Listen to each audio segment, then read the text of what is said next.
Hey guys, it's Sarah with One of a Second Kind Designs, and today I'm going to be showing you how I prime my pieces for paint.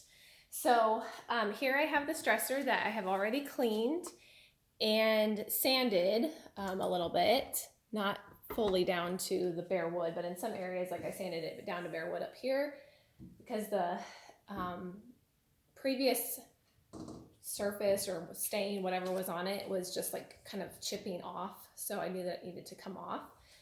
So again, it's been cleaned with a degreaser and sanded, and then I wiped it down with a tack cloth. And then now we're gonna go ahead and prime it. This dresser is going to be white. So you definitely want to prime your wood pieces with primer if you're planning on painting white for a couple of reasons. It'll cut down on your coats of paint. If I went ahead and just put the paint straight on this wood, it would take, I don't know, probably 2 or 3 coats of paint. The other reason is because I have sanded it. It is now kind of exposed to some of the wood. So when you put light colors over wood that no longer has a factory finish or a varnish, you are probably going to have your wood tannins bleed through the white and therefore yellow your white. So it's super, super important that you prime. And it's my second reason, or my second thing I want to say about primer is I don't like, or typically don't use water-based or oil-based primers. Water-based, I have found it just doesn't hold up as well. I haven't actually used oil-based, I really can't speak much on that. But water-based, it just doesn't hold up as well. I find that it takes multiple coats to block bleeding. As well as it just doesn't hold up. Like I can still take my finger and scratch at the primer, you know, the next day, a week later, a month later, and I can still pretty easily take the primer right off. It's just because of the base of it. Water-based doesn't soak into the wood and doesn't dry as hard and as durable as your shellac-based primer. Shellac has an alcohol base to it, so it dries really just super hard as nails. It's very hard to get it off. So I like it because when it sticks to the piece, my paint then sticks to that shellac really well, and it's almost impossible to scratch my finishes after the cure rate, which is 30 days. Shellac also blocks odors and stains and tannins really, really, really well. I've painted pieces that smelled like cigarette smoke or had stains from who knows what. It could be oils that maybe spilled on a piece that soaked into the wood. And I would paint a coat of primer or shellac, come back and I would see tannins bleeding through, or I'd see a stain trying to come through. So I'd give it a second coat, and usually a second coat takes care of it. I've had to do 3 before on I think it was a mahogany buffet. That first was a bleeder because it was a red wood and it smelled. So it took 3 coats. Shellac is not super user friendly, I will tell you, because it's not soap and water cleanup. You have to clean it up with denatured alcohol. So you may want to get some of that at your drugstore, or your local hardware store. You can't really see my can because it's covered in the paint, but this is Zinsser BIN, B-I-N, Shellac Primer. It's by Rust-Oleum. You see the Rust-Oleum there. It's always in a red can, but just look to make sure it says shellac based on it, because they make other products as well, like oil and water-based primers. You can sure use other primers or experiment. I recommend experimenting and seeing kind of what works for you. Shellac, I like to roll it on with a dense foam roller like this.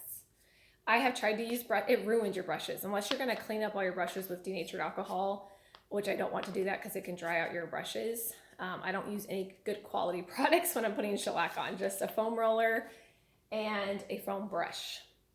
Others I know use chip brushes or just those throwaway cheap brushes, and you can sure do that. However, I have found that like shellac is very thin, so when you go to put it on with your brush, you see brush strokes when it's dry, and then you can also kind of sometimes feel them if you put it on too thick. So I like to like roll this on as thin as I can, so it stays nice and smooth. So that way, when you go to put your paint on, you can't see essentially where you had primed because you had brush strokes. Okay, the other thing is you have to stir shellac really, really well. You don't shake the can, just stir it, because it separates in the can because it's an oil, has an alcohol base to it. And it smells really bad. So if you can do it outside, that's better, or wear something to protect yourself. I never do. Don't tell anybody. I'm terrible about wearing protective gear. I'm just gonna open this can here real quick here, guys. And I guess I could show you what it looks like when it settles.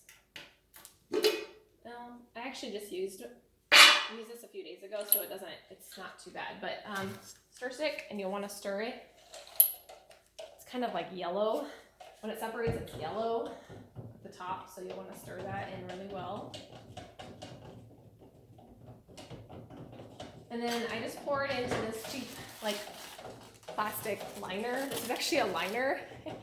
And then what I do is I put foil in it so I can continue to use this liner. A lot of people just use the liner and throw it away, but I'm frugal, I guess, and I like to just throw the foil away, and then I can keep reusing the liner. I don't think I've bought a new liner in like a year or two, so that was a little trick my mom always taught me. That, and also wrapping up your brushes, like if you're not done painting but you have to take a break to let it dry, I wrap my brush in foil. Or I put it in a little plastic baggie with like a little bit of water in the bottom of the bag, and then put the brush inside the plastic bag and then seal it, and that way when you go to use it in a couple hours, it's still good.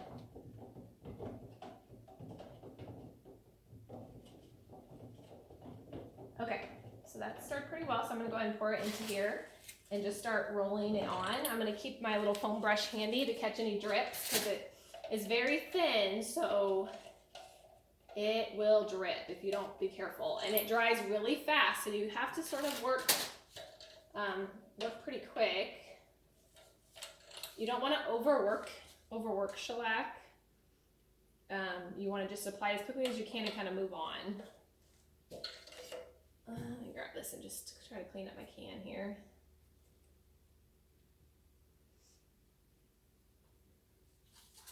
Okay, so it's so runny. I'm just going to keep it down here actually, and I'm just going to start with the top here. Let's see if I can bring you guys.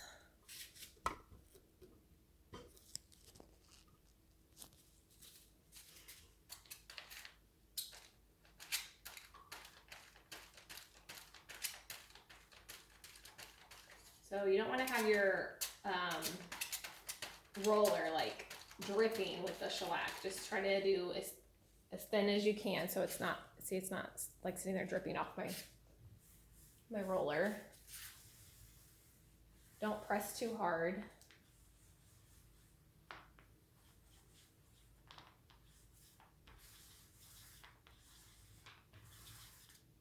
When you press too hard, you get lines from your roller.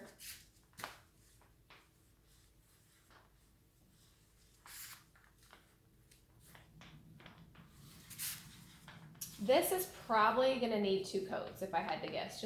I wanna have good even coverage because I am painting white. If I wasn't painting it white, I would say 1 coat would probably be sufficient enough, unless I saw that it was like bleeding some wood tannins. It just depends on what color you're painting. So this primer only comes in white. I know a lot of people like to use clear, like the Clear Boss by Dixie Belle, for multiple reasons. Because if you're painting dark, like a dark color over a dark wood, the less coats of paint you would need if you had a clear coat of primer on, right? Well, I don't find that the Dixie Belle Clear Boss or any of the water-based primers work that well for me, so I just don't use them anymore. You can tint the shellac primer. I have tinted it at my hardware store. I just asked them to throw in like some blue or some other dark color, and then it makes my primer gray. And gray is great for your dark colors, or yellows or greens. If you're painting like a yellow or green, you'd want to use gray primer. It just, again, it's gonna cut down on how many coats of paint you need. If you paint white primer and then you are planning to paint this black, you are making more work for yourself because you're having to use so many coats of black to go over your white primer. So get it tinted. I actually have 1 can of white. Like, see, that's already dry. I went over this at first, typically you shouldn't go back over it again for 45 minutes, but it was already dried, so I just went ahead and kind of made sure I got good coverage there. I'll leave my drawers in for now and just probably go through and then pull them out and do the lip there.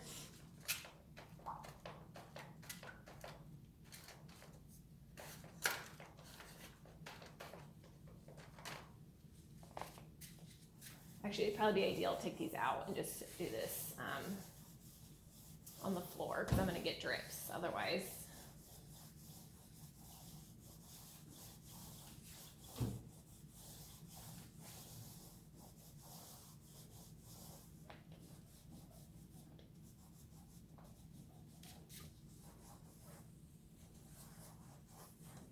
And like your the foam brush will come in handy when I have to go around these crevices here.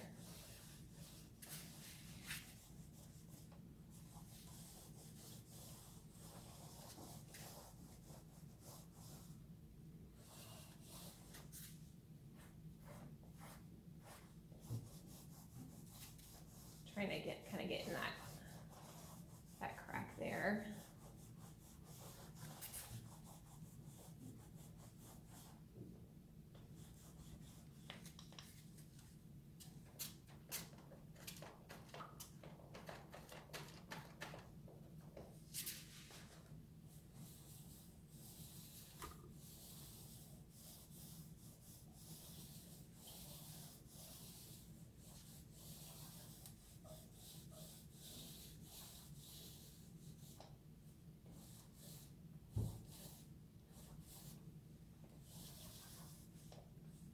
And it's normal to not get even coverage your first coat. Don't try to apply it too thick. Just come back when it's dry. You can recoat this in 45 minutes, I believe. So just come back in 45 minutes and get your second coat and get your better coverage, or get your full coverage, I guess I'm trying to say.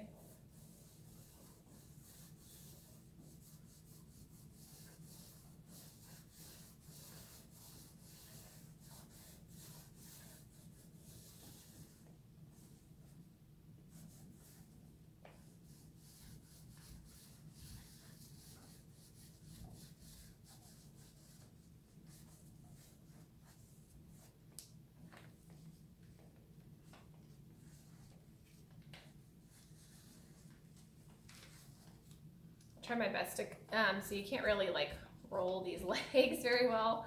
So I will go ahead and use my foam brush here in just a minute. I kind of try to, because it's just, I don't know, the foam brush, like it's hard to control like how much, it gets very drippy really easily.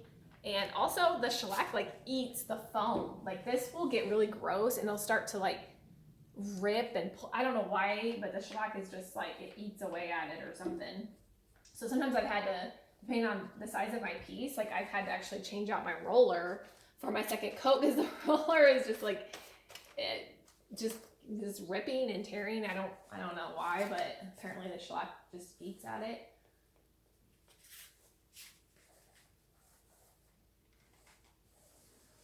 All right, I'm gonna turn you here in a second. Oh, I got my hair in it.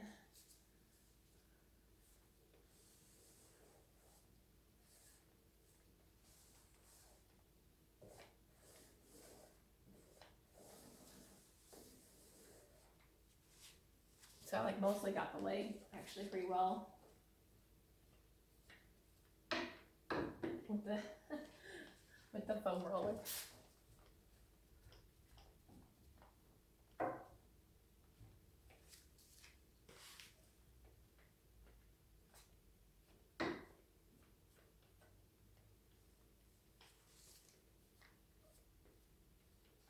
Yeah, so that worked actually pretty well. Like I don't even know that I'll need to use my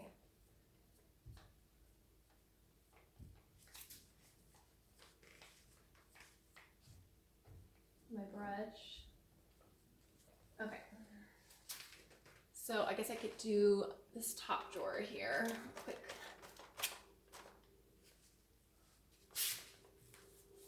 Don't ask me why I skipped that one first.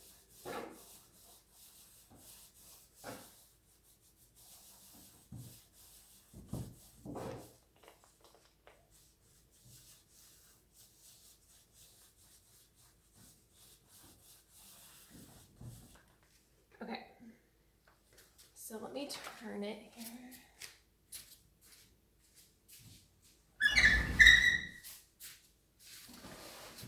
I'm on a drop cloth. Oh my God, I can turn it. There we go.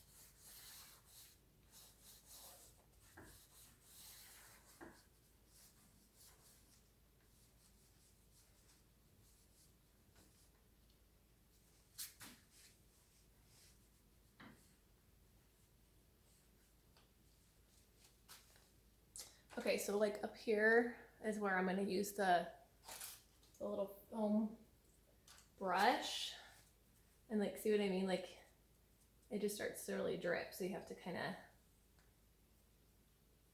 don't put too much on this guy, and then try to just kind of dab it in those corners.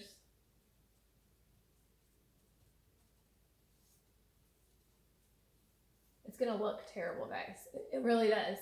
But if you apply it thin enough, when this all dries, like you would think it would feel like you can see all these lines and all this, but it dries really smooth. I mean, there's times where I've applied it a little too thick and I can like run my hand along and feel, just kind of take a little bit of, you know, like a 220 sandpaper and just sand it a little bit. You actually are not supposed to sand shellac. I think just mainly because like you release, you get the shellac sanding dust, and it's not good to be in breathing that in. So, and it does something to, I think, like the chemicals in it. I just know someone had told me once you're not supposed to sand it. I rarely do. Just if I need to just kind of smooth it out in an area, I will. Okay, so as long as I have basically coverage, there was what I was looking for, and it's covered. Doesn't look pretty, but again, it's not going to matter when you go to paint it. You're not going to see that.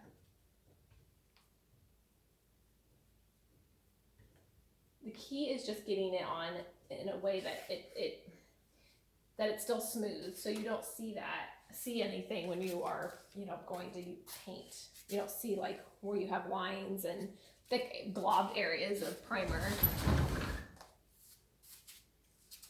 It dries to the touch in about 15 minutes. It dries really quick.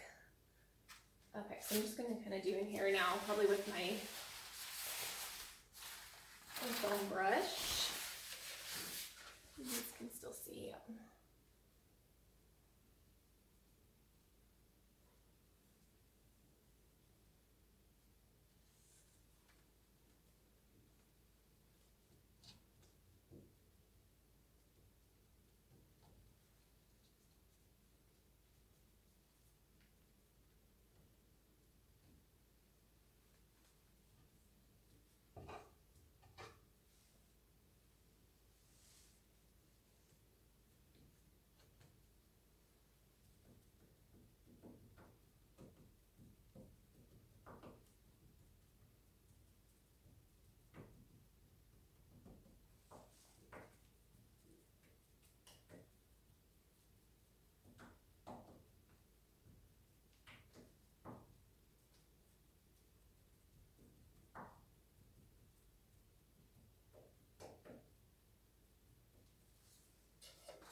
I'm just kind of like stippling it in these like crevices, obviously, because this foam brush is not gonna, it's not like a bristle brush where you can get into these crevices. So And again, you sure can use a bristle brush. You either just need to throw it away or get some denatured alcohol to clean it. And you can't clean it in your sink. You'd have to do that someplace else. You don't want that to go down your pipes, that denatured alcohol. So that's what I'm saying, it's just not very easy to clean up. That's why I like these. I can just throw them away.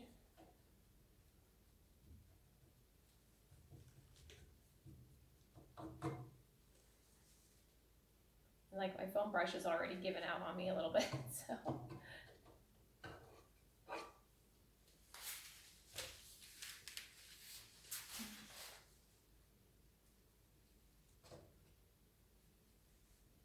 Okay, I'm just gonna try to go back around this leg with the roller. Like it worked pretty well last time, so.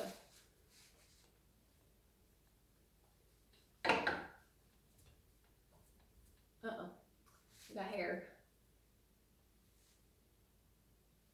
I'm always shedding.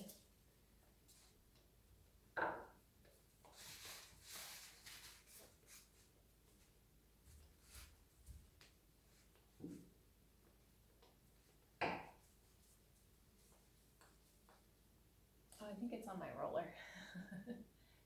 Hair is on my roller. Okay.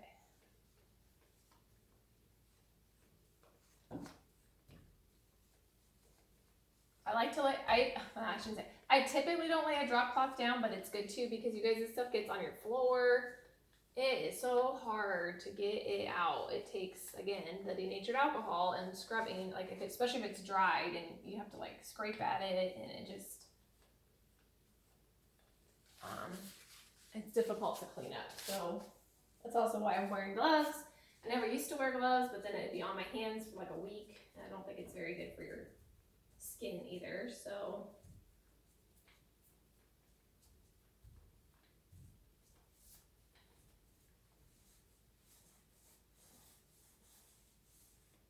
Oh my gosh, my hair is all over this piece.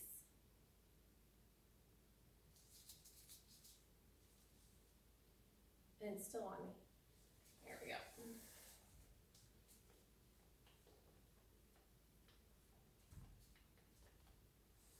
Okay. I'm trying to move you guys since you can't see anything now.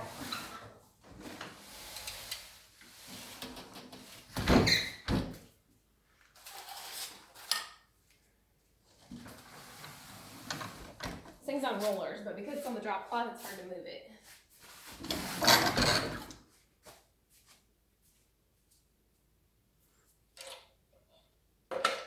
I need an assistant. That's what I need.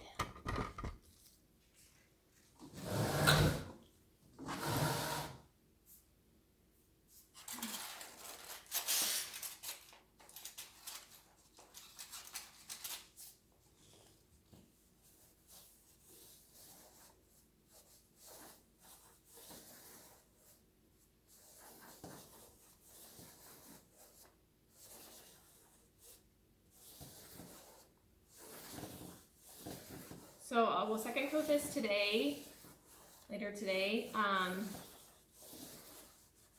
and then I'll let it sit overnight typically before I go straight into my painting. My general rule of thumb is always like 24 hours pretty much between everything I do. So mostly because I don't have like that much time anyway to dedicate, like I can't just do sanding and repairs and cleaning and then go right into priming and painting in one day because I don't typically have that much time. Usually only get a few hours a day to work. So I will clean it, do the repairs, and sand typically in one day if I can. And then the next day I will prime it. And then the day after that, I will go into painting. The other reason I like to wait 24 hours is to, if I second coat it, to come back the next day, just allowing that some time for the primer to really soak into the piece and make sure there isn't anything trying to come back through. Like I've seen stubborn oils that I thought like I was good to go. The next day I came back and I saw this big splotchy area and I'm like, what is that? And I would figure out it's probably some sort of oil or something that's trying to come through the shellac. So then you'd want to give it another coat. Because if you see a blotchy spot through your primer, that's something trying to get through the primer, which means it's also going to come through your paint. So you'd want to give it another coat. Like I can already see like where the tannins are trying to come through this right now. So I know it'll need a second coat anyway. Okay, so I think just back here.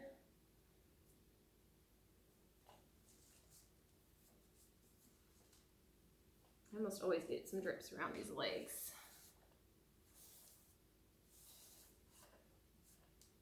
I'm breaking my rules. You surely shouldn't go back over it again until it's dry, unless there's a drip.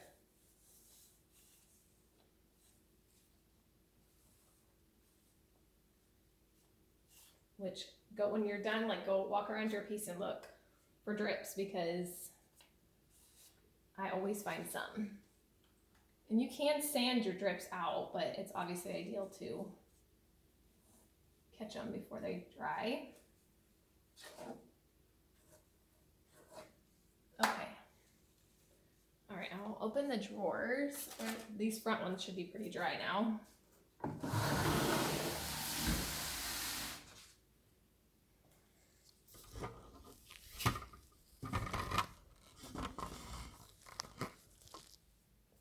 I'm just gonna use a screwdriver here. See if I can get these open with a screwdriver. I need like a tool to open these. There we go. So I'll just run the shellac along, probably just right at the top right there. I don't really know what I'm gonna do with the insides yet. These insides aren't too bad looking, but they're also not the best looking. So it's good to figure that out before you start this process, because sometimes if you think you want to paint inside, you're going to want to just go ahead and prime inside then too. I'm going to do this underside. I typically don't, but just going to run. There's already some primer on it, so might as well. This is where you'll get your drips, so don't really load your foam roller up too much. Let's see if I can get the rest of these open.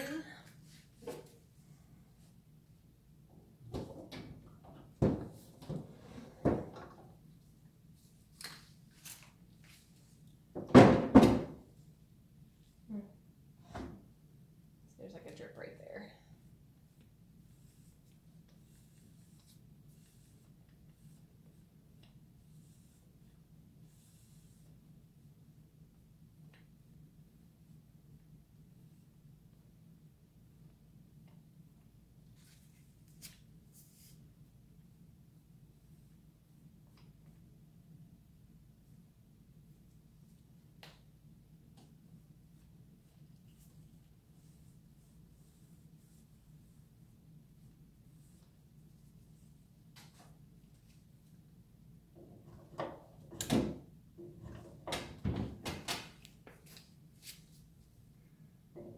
Drawer's a little stuck.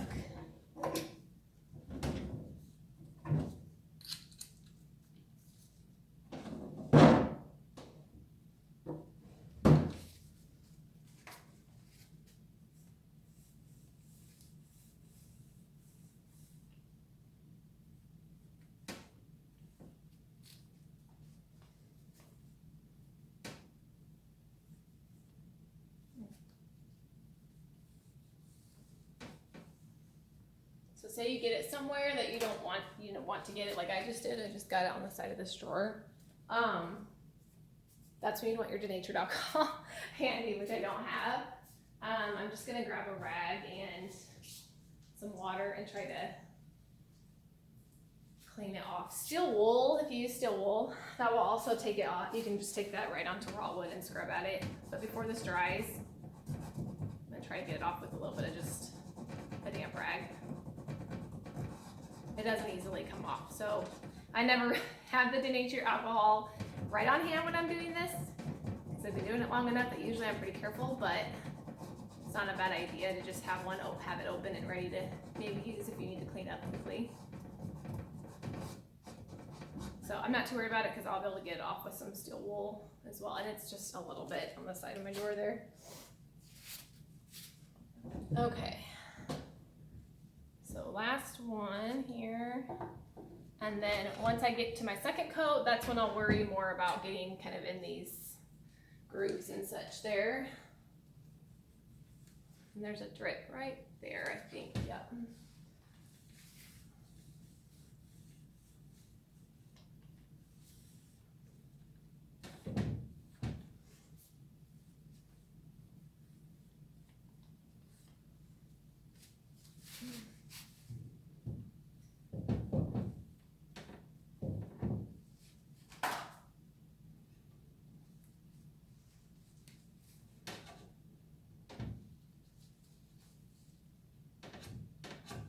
Okay.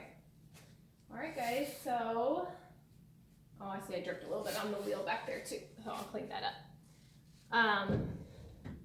So that is it, I think, that I can show you with priming. So again, second coat here, probably right now, like I could start to go ahead and start. It's probably been about, how long am I recording? 30 minutes since I started the top of this. So I could second coat it essentially right now. If you plan on second coating it and don't want to have to like toss your materials and get new, wrap it in foil. Like I just take this guy and I'll just wrap him in foil because he's still in good shape. So I'm gonna try to reuse this roller for the second coat. Just wrap it in foil. Maybe try to cover up whatever's left in your pan. Try to cover it up. Although you may have to kind of stir it again because whatever's sitting in your pan, it's gonna start to kind of separate again. So you kind of need to stir it. That's why I try not to pour more than I think I'm gonna use. You can always pour it back in your can, right? And do that again. But so wrap this stuff up if you want to reuse it. The foam brush I'm gonna throw and probably grab a new one. Second coat it. I'm gonna let it sit 24 hours. So tomorrow I'll come back and then we're gonna go over painting it. So I think that's it for today. So thanks for watching. If you guys have any questions, go ahead and post it there in the comments and I will try my best to answer it.